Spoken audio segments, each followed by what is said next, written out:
നമസ്കാരം. DBH സോണിന്റെ പുതിയൊരു എപ്പിസോഡിലേക്ക് എല്ലാവർക്കും സ്വാഗതം.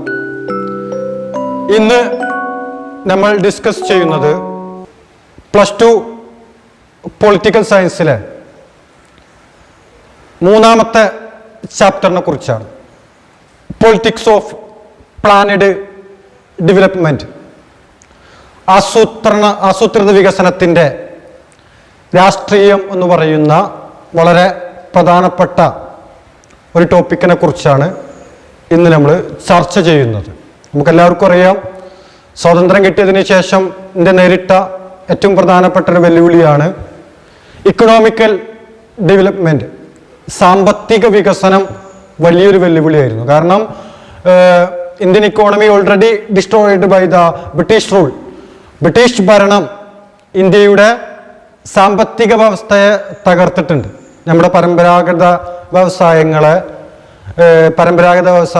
ട്രഡീഷണൽ ഇക്കോണമിയെ, അങ്ങനെ എല്ലാ രംഗത്തും വലിയ തകർച്ചയാണ് ബ്രിട്ടീഷ് ഭരണത്തിലുണ്ടായിരുന്നത്. അതിന്നെല്ലാം തന്നെ ഇന്ത്യയെ പുനർനിർമ്മിക്കപ്പെടേണ്ടതുണ്ട്. അതുകൊണ്ട് തന്നെ ഏത് രീതിയിലൂടെയാണ് ഇന്ത്യയുടെ സാമ്പത്തിക രംഗത്തെ നമ്മൾ കൊണ്ടുപോകുന്നത്, ഏത് വഴികളിലൂടെ സഞ്ചരിച്ചുകൊണ്ടാണ് നമ്മുടെ സാമ്പത്തിക രംഗത്തെ പുനർനിർമ്മിക്കുന്നത് എന്നൊക്കെ ഈ പാഠഭാഗത്തിലൂടെ നമുക്ക് ഡിസ്കസ് ചെയ്യാം. ഫസ്റ്റ് ടോപ്പിക്കായിട്ട് നമ്മൾ ഡിസ്കസ് ചെയ്യുന്നത് ഡെവലപ്മെന്റ് പൊളിറ്റിക്കൽ കോണ്ടസ്റ്റേഷൻ, വികസനം ഒരു രാഷ്ട്രീയ വിവാദം എന്ന നിലയിൽ എന്ന ടോപ്പിക്കാണ് നമ്മൾ ആദ്യമായിട്ട് ചർച്ച ചെയ്യുന്നത്. നമുക്കെല്ലാവർക്കും അറിയുന്ന പോലെ തന്നെ there are different view among the Indian leaders on the type and model of development to be adopted by the state. നമ്മുടെ രാജ്യം ഏത് രീതിയിലുള്ള മാതൃകയാണ് സാമ്പത്തിക വികസനത്തിന് കൈക്കൊള്ളേണ്ടത് എന്നതിനെക്കുറിച്ച് ഇന്ത്യൻ ലീഡേഴ്സിനിടയിൽ വ്യത്യസ്തമായ അഭിപ്രായമാണ് ഉണ്ടായിരുന്നത്. അതിൻ്റെ മാതൃകയെക്കുറിച്ച്, ഇക്കണോമിക് ഡെവലപ്മെന്റിന് നമ്മൾ ഏത് രീതിയാണ് സ്വീകരിക്കേണ്ടത് എന്നതിനെക്കുറിച്ച് നമ്മുടെ നേതാക്കന്മാർക്കിടയിൽ വ്യത്യസ്ത അഭിപ്രായങ്ങളാണ് ഉണ്ടായിരുന്നത്. അവർക്ക് അവരുടേതായിട്ടുള്ള അഭിപ്രായങ്ങൾ ഉണ്ടായിരുന്നു. There were agreement and disagreement on the approach towards Indian economic developments. അവർക്കൊക്കെ ഓരോ ആശയങ്ങൾ ഓരോരുത്തർ അവതരിപ്പിച്ചിട്ടുണ്ട്. ചില ആളുകൾ ചില ആശയങ്ങളെ, ചില മാതൃകകളോട് സമ്മതം അറിയിക്കും, ചിലർ അതിന് വിസമ്മതം. ആ രീതിയിൽ വ്യത്യസ്ത അഭിപ്രായങ്ങൾ ഇന്ത്യയുടെ സാമ്പത്തിക വികസനത്തിന് രാഷ്ട്രം കൈക്കൊള്ളേണ്ട മാതൃകയെക്കുറിച്ച് രാഷ്ട്ര നിർമ്മാതാക്കൾക്കിടയിൽ തന്നെ, സാമ്പത്തിക വിദഗ്ധർക്കിടയിൽ, ഇന്ത്യൻ നേതാക്കന്മാർക്കിടയിലൊക്കെ വ്യത്യസ്ത അഭിപ്രായങ്ങളാണ് ഉണ്ടായിരുന്നത് എന്ന് നമ്മൾ മനസ്സിലാക്കണം. പല രീതിയിലുള്ള അഭിപ്രായങ്ങളാണ് രാജ്യത്തിന് മുമ്പിൽ ഉയർന്നു വരുന്നത്.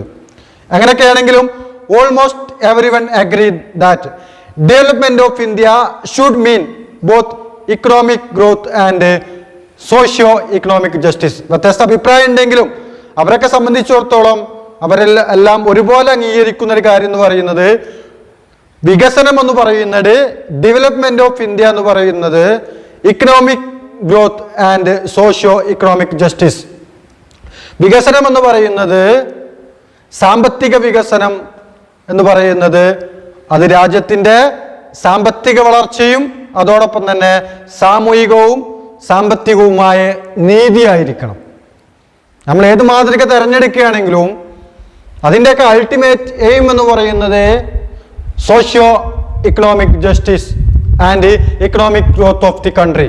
നമ്മുടെ രാജ്യത്തിൻ്റെ സാമ്പത്തിക രംഗം വളരണം, അതോടൊപ്പം തന്നെ സാമൂഹികവും സാമ്പത്തികവുമായിട്ടുള്ള നീതി ഉറപ്പുവരുത്തുന്നതായിരിക്കണമെന്ന കാഴ്ചപ്പാടാണ് ഉയർന്നു വന്നിരുന്നത് എന്ന് നമ്മൾ മനസ്സിലാക്കണം.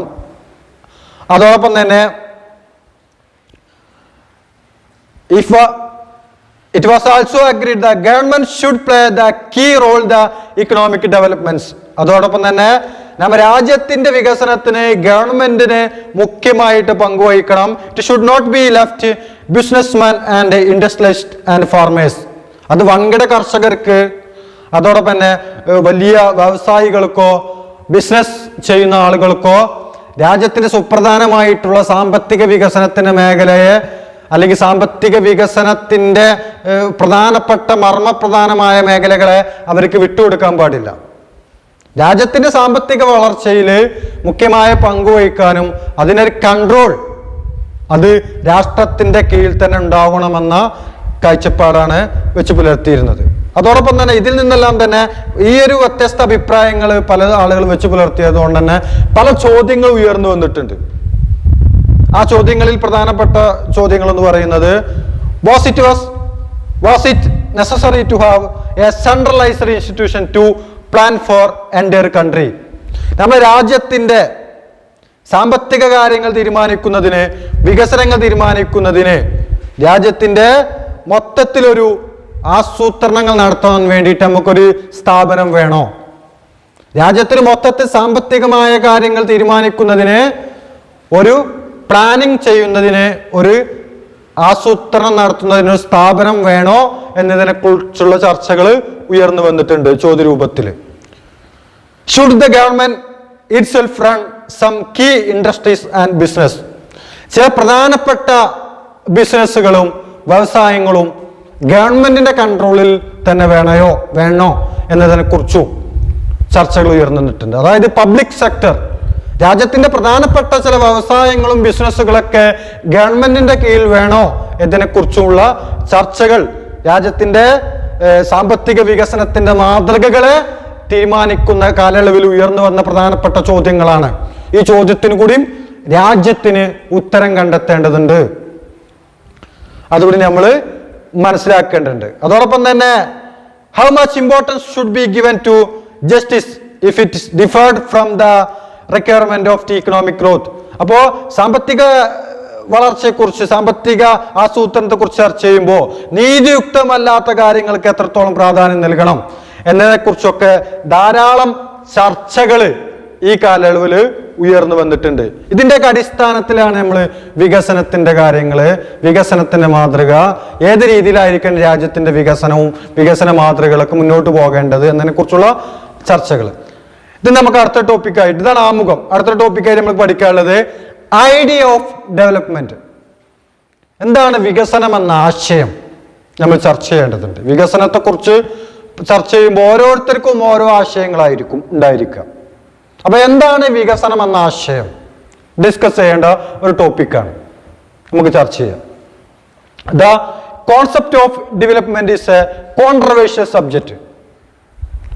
The concept of development is A controversial subject. വളരെ വിവാദപരമായ ഒരു വിഷയമാണ് ഈ വികസനം എന്ന് പറയുന്നത്. ഓരോ ആളുകൾക്കും വ്യത്യസ്തമായിട്ടുള്ള കാഴ്ചപ്പാടുകളാണ് വികസനത്തെ കുറിച്ചുള്ളത്, അല്ലെ? വികസനം വ്യത്യസ്തമായ അഭിപ്രായങ്ങളുള്ള, വ്യത്യസ്ത ആശയ തലങ്ങളുള്ള ഒരു സംഭവമാണ്. നോക്കൂ നിങ്ങൾ, ഇപ്പോ different section of people give different meaning to development. ഓരോ ആളുകൾക്കും വ്യത്യസ്തമായ അഭിപ്രായങ്ങളാണ് വികസനത്തെ കുറിച്ചുള്ളത്. For example, development should mean different thing to industrialist views planning to set up a steel industry. ഇപ്പൊ ഒരാള് ഒരു ഇരുമ്പുരുക്ക് വ്യവസായം തുടങ്ങാന്ന് കരുതി ഇരിക്കുക. ഒരു വ്യവസായം, പുതിയൊരു സ്റ്റീൽ ഇൻഡസ്ട്രി തുടങ്ങുമ്പോൾ അത് തുടങ്ങാന്ന് കരുതിയ അതിൻ്റെ മുതലാളിക്കും അതിന് ഉപഭോക്താക്കളായിട്ടുള്ള അർബൻ പീപ്പിൾ അഥവാ നഗരത്തിൽ അതിന് ഉപഭോക്താക്കളായിട്ടുള്ള നഗരവാസിക്കും, അതോടൊപ്പം തന്നെ ആ വ്യവസായം വരുമ്പോൾ അതിൻ്റെ ദുരിതം അനുഭവിക്കുന്ന അല്ലെങ്കിൽ ഏതെങ്കിലും ആദിവാസിക്കും അല്ലെങ്കിൽ ഗ്രാമീണർക്കും വ്യത്യസ്ത അഭിപ്രായക്കാർ. ഒരു സ്റ്റീൽ ഫാക്ടറി വരുമ്പോൾ തന്നെ അതിന് മുതലാളിക്കും അതിന് ഗുണഭോക്താവിനും അതുകൊണ്ട് ദുരിതം അനുഭവിക്കുന്ന, പ്രയാസം ഉണ്ടാവുന്ന റൂറൽ പീപ്പിളിന് അല്ലെങ്കിൽ ഗ്രാമീണ ആളുകൾക്കും ആദിവാസികൾക്കും ട്രൈബൽ പീപ്പിളിനൊക്കെ വ്യത്യസ്ത അഭിപ്രായക്കാരുണ്ടായിരിക്കും. അതാണ് വികസനത്തിന് വ്യത്യസ്തമായ അഭിപ്രായങ്ങളാണുള്ളത്. എന്നാലും വികസനത്തെക്കുറിച്ച് നമ്മൾ പറയുമ്പോൾ എന്താണ് വികസനം എന്ന് ചോദിക്കുമ്പോൾ ഇപ്പോഴും നമ്മൾ പൊതുവായിട്ട് പറയുന്ന ചില കാര്യങ്ങളുണ്ട്. എന്താണ് വികസനം ചോദിക്കുമ്പോൾ പൊതുവായ ചില കാഴ്ചപ്പാടുകൾ നമ്മളൊക്കെ വെച്ച് പുലർത്താറുണ്ട്. എന്താണത്? The common practice among the people to take Western country as the standard for the measuring development.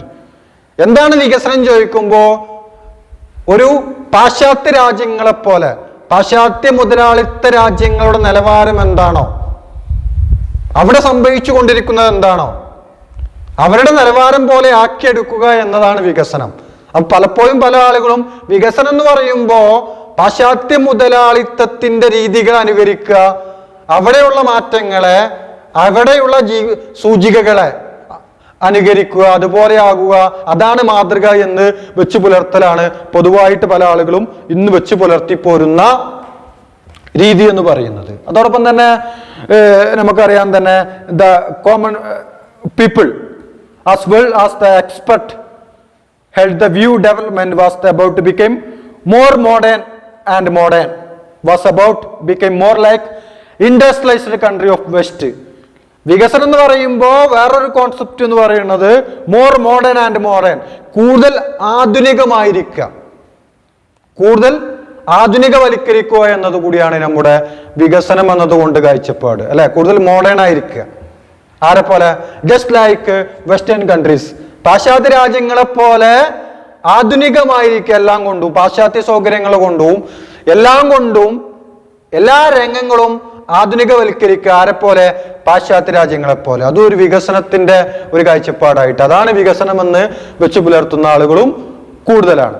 ഇതിന്റെയൊക്കെ അടിസ്ഥാനത്തിലാണ് നമുക്ക് എല്ലാവർക്കും അറിയാം ഈ concept, such concept of development led to classification of state into developed, developing or under developed.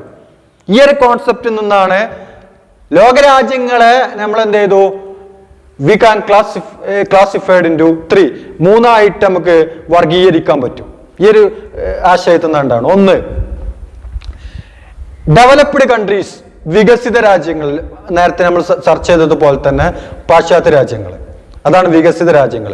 ഏകദേശം വികസനം പൂർത്തിയാക്കപ്പെട്ട വികസിത രാജ്യങ്ങൾ, പാശ്ചാത്യ രാജ്യങ്ങൾ. ഡെവലപ്പിംഗ് കൺട്രീസ് എന്ന് പറഞ്ഞാൽ വികസ്വര രാജ്യങ്ങൾ, ഇന്ത്യയെ പോലുള്ള പൂർണ്ണമായിട്ടും വികസിത രാജ്യം എന്ന ഘട്ടത്തിലേക്ക് എത്തിയിട്ടില്ല. പ്രത്യേകിച്ച് മൂന്നാം ലോക രാജ്യങ്ങൾ പോലുള്ള രാജ്യങ്ങളാണ് ഡെവലപ്പിംഗ് കൺട്രീസ്, വികസ്വര രാജ്യങ്ങൾ. മറ്റൊന്ന് പറയുന്നത് അണ്ടർ ഡെവലപ്ഡ്, അവികസിത രാജ്യങ്ങൾ. പടിഞ്ഞാറൻ ആഫ്രിക്കയെ പോലുള്ള, ആഫ്രിക്കൻ രാജ്യങ്ങളെ പോലുള്ള രാജ്യങ്ങളാണ് അവികസിത രാജ്യങ്ങൾ. എന്നും പട്ടിണിയും ദാരിദ്ര്യമൊക്കെ ആയിട്ട് നടക്കുന്ന രാജ്യങ്ങൾ, വികസിക്കാത്ത രാജ്യങ്ങളാണ്. അവികസിത രാജ്യങ്ങൾ എന്ന പേരിലും അറിയപ്പെടുന്നു. ഇങ്ങനെയൊക്കെ നമ്മൾ വർഗീകരിച്ചിട്ടുണ്ട്. ഇങ്ങനെയൊക്കെ നിൽക്കുന്ന സാഹചര്യത്തിൽ ഏത് രീതിയിലൂടെയാണ് ഇന്ത്യനെ മുന്നോട്ട് കൊണ്ടുപോയിട്ട് നമ്മുടെ സാമ്പത്തിക വ്യവസ്ഥിതിയെ ഏറ്റവും മെച്ചപ്പെട്ട നിലയിലേക്ക് നമുക്ക് ഉയർത്താൻ പറ്റുക? ഈ സാഹചര്യത്തിൽ ഇന്ത്യക്ക് മുമ്പിൽ പ്രധാനമായിട്ടും 2 മാതൃകകളാണുള്ളത്. മോഡൽസ് ഓഫ് ഡെവലപ്മെന്റ്സ് നമുക്ക് പരിശോധിക്കാം. പഠിക്കണേ മോഡൽസ് ഓഫ് ഡെവലപ്മെന്റ്സ്, അല്ലെ?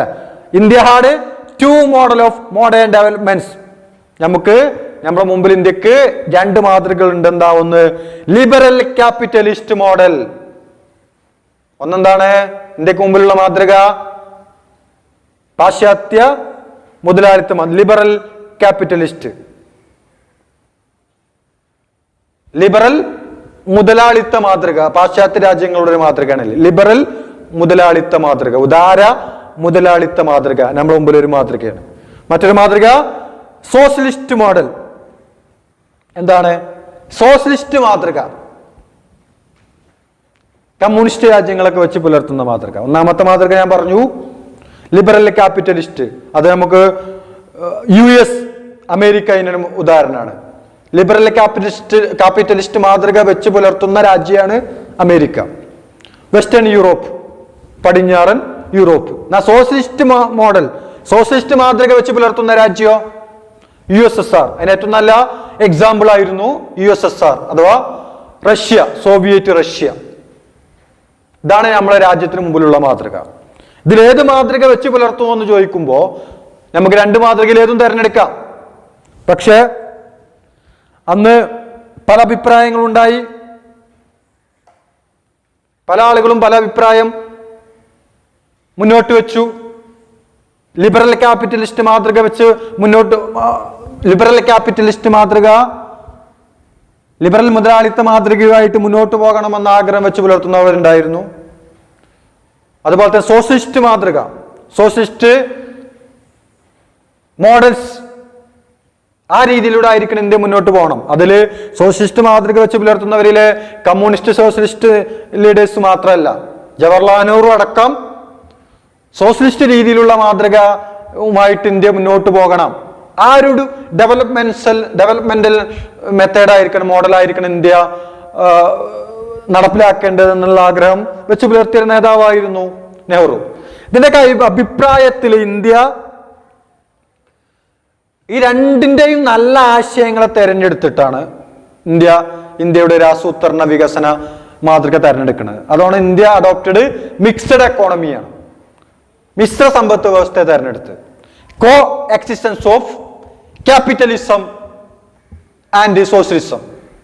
ഒരേ സമയം മുതലാളിത്തത്തിന്റെയും സോഷ്യലിസത്തിന്റെയും നല്ല ആശയങ്ങൾ നിലനിൽക്കുന്ന ഒരു സമ്പത്ത് വ്യവസ്ഥയാണ് ഇന്ത്യ തെരഞ്ഞെടുത്തത്. ഇന്ത്യ പൂർണ്ണമായും മുതലാളിത്തത്തിലേക്കും പോയില്ല, ലിബറൽ ക്യാപിറ്റലിസത്തിലേക്കും പോയില്ല, അതോടെ തന്നെ സോഷ്യലിസത്തിലേക്കും പോയില്ല.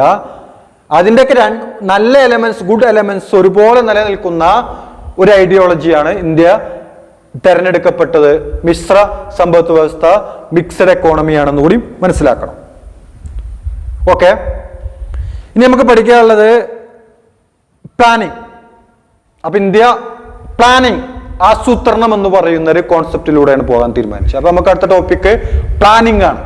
എന്താണ് പ്ലാനിങ് എന്ന് നമുക്കിതിൽ പഠിക്കേണ്ടതുണ്ട്. എന്താണ് പ്ലാനിങ്? പ്ലാനിങ് എന്ന് പറയുമ്പോൾ നമുക്ക് സ്വാഭാവികമായിട്ടും development should not be left to private agency.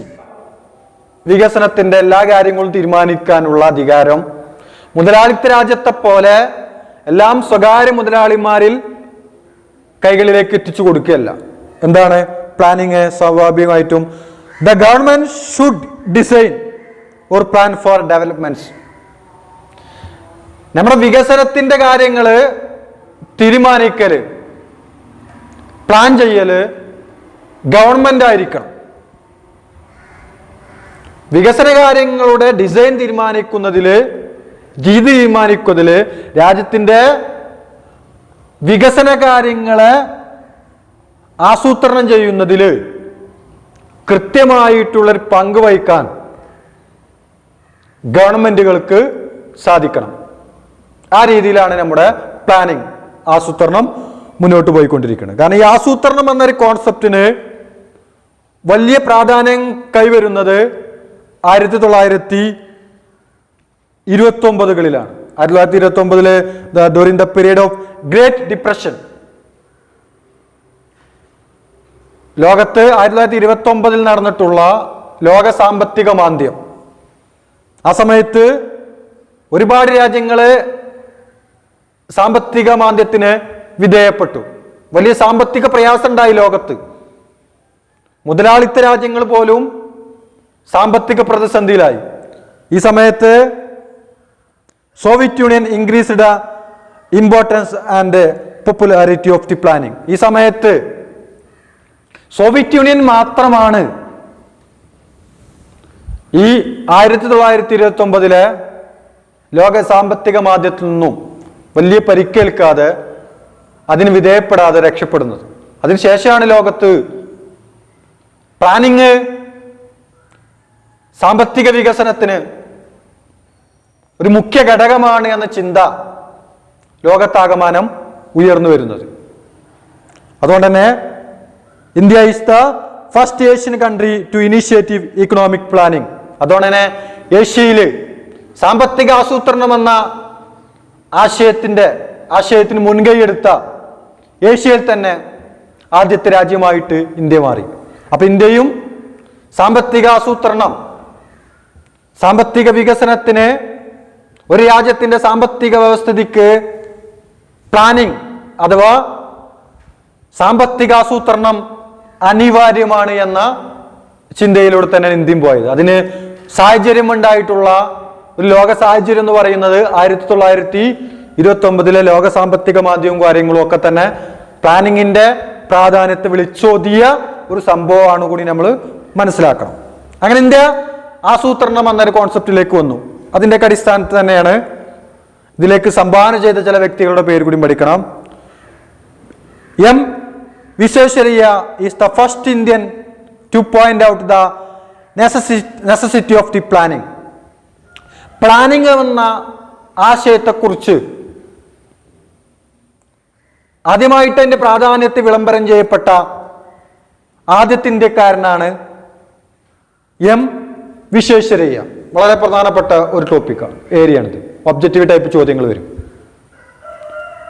അദ്ദേഹത്തിന്റെ ഏറ്റവും പ്രധാനപ്പെട്ട ഒരു പുസ്തകത്തിന്റെ പേര് നമ്മൾ പഠിക്കണം. ഈ proposed the certain suggestion for the planned development in his book planned economy for India. അദ്ദേഹം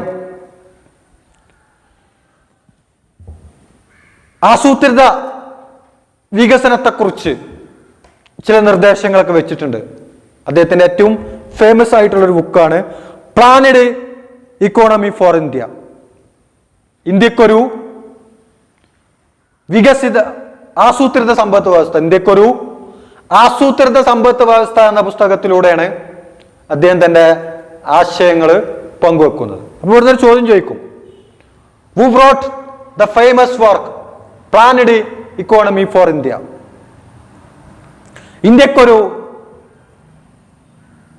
ആസൂത്രിത സമ്പത്ത് വ്യവസ്ഥ എന്ന പുസ്തകം എഴുതിയത് ആരാൻ ചോദിക്കും പരീക്ഷയ്ക്ക്. എം വിശ്വേശ്വരയ്യ എന്നാണ് ഉത്തരം.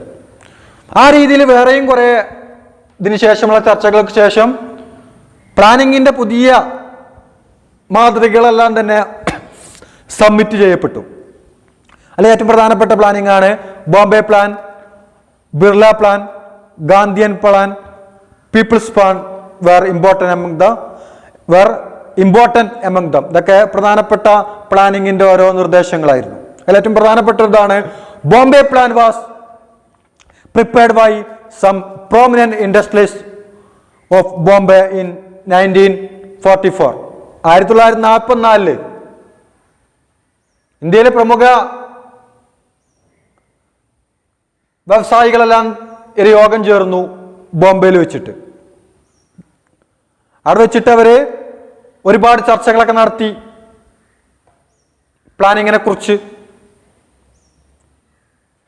നിർദ്ദേശങ്ങൾ വെച്ചു. The Bombay plan strongly supported the concept of planning. അങ്ങനെ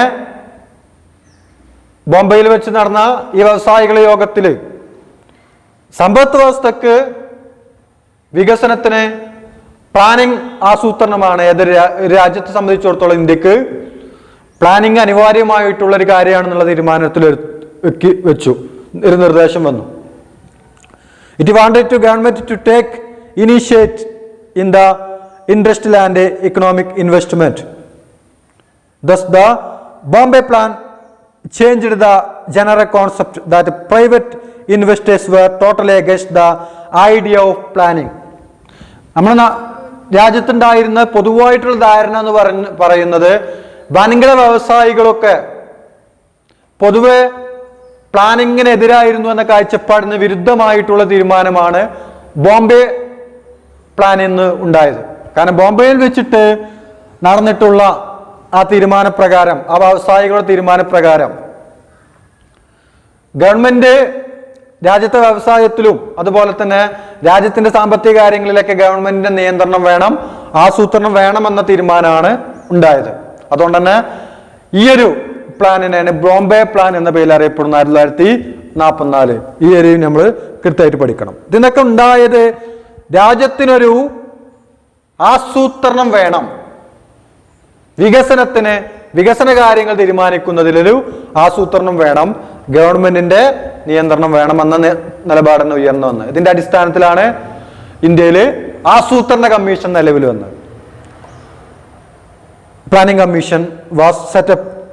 ഇന്ത്യയിലൊരു ആസൂത്രണ കമ്മീഷൻ നിലവിൽ വന്നു 1950.